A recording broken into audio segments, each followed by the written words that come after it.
Hello, मी विजय. स्वागत आहे आपणा सर्वांचे एका नवीन व्लॉगवर. आत्ता आपण पाहत आहात मुंबई येथील गेटवे ऑफ इंडिया. मुंबईत येणाऱ्या प्रत्येक व्यक्तीने ही वास्तू एकदा तरी नक्कीच पाहिली असेल. या वास्तूचे बांधकाम 19व्या शतकात झालेले आहे.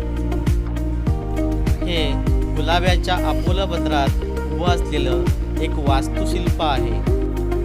या ठिकाणी स्वामी विवेकानंदांचे सुद्धा स्मारक आहे. याच बंदरावरून स्वामी विवेकानंद शिकागोला गेले. तेथे त्यांनी भाषण केले अमेरिकेमध्ये, माय ब्रदर्स अँड सिस्टर्स. हे ऐकून तेथील लोक कमीत कमी 10 मिनिटे उभे राहून टाळ्या वाजवत होते.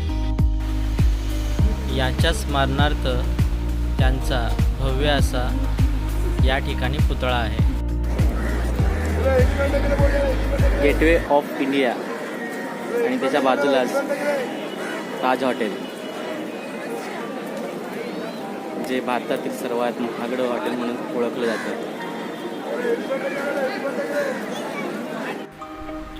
या ठिकाणची महत्त्वाची गोष्ट म्हणजे भारत स्वतंत्र झाल्यानंतर ब्रिटनचा शेवटचा सैनिक याच गेटमधून आपल्या मायदेशी परतले. याचे बांधकाम 1924 साली करण्यात आलं.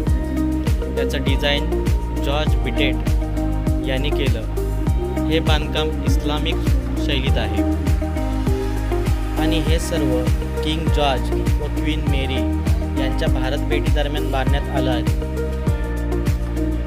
हे इंग्लंडचे राजा राणी भारत भेटीसाठी आले होते.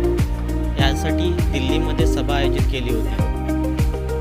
त्यावेळी बोटीतूनच प्रवास होत असे, त्यामुळे येथूनच त्यांचं स्वागत केलं गेलं. यासाठी ताजमहालाची प्रतिकृती या ठिकाणी बनवण्यात आली होती.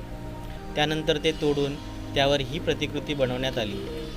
याची बांधणी ही एका मराठी माणसाने केली आहे. त्यांचं नाव आहे राव बहादूर यशवंतराव देसाई. आपण पाहत आहात गेटवेच्या समोरच एक शिवाजी महाराजांचा भव्य असा पुतळा उभारलेला आहे.